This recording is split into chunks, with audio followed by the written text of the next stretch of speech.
नैना निहारे उसको शाम सवेरे,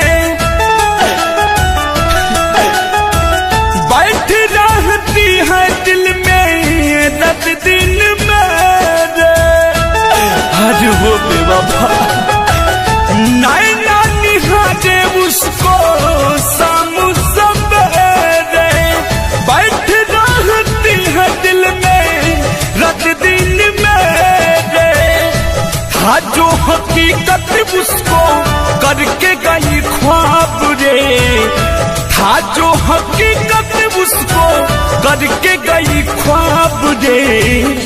बेवफा वो कर गई प्यार का हिसाब रे, बेवफा वो कर गई प्यार का हिसाब रे।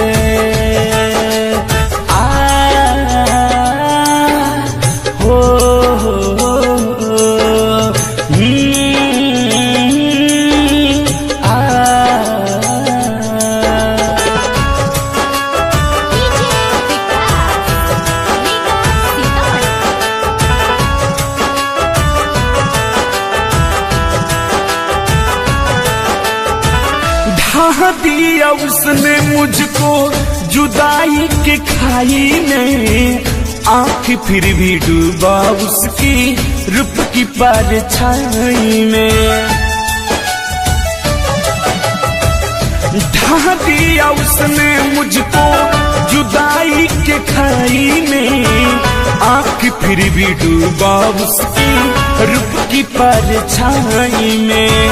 बियर के बोतल में चेहरा दिखता भी रुआब रे, बियर के बोतल में चेहरा दिखता भी रुआब रे। बेवफा वो कर गई प्यार का हिसाब रे, बेवफा वो कर गई प्यार का हिसाब रे।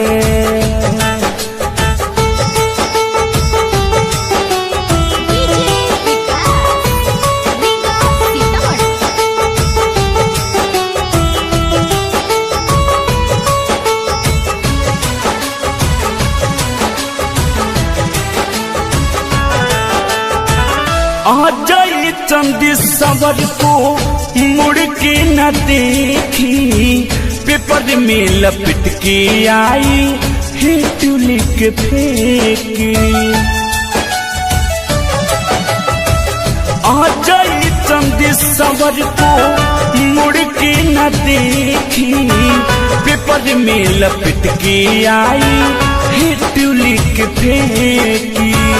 अलबेला शोक का लाइफ कर दिया खराब रे, अलबेला शोक का लाइफ कर दिया खराब रे। बेवफा वो कर गई प्यार का हिसाब रे, बेवफा वो कर गई प्यार का हिसाब रे।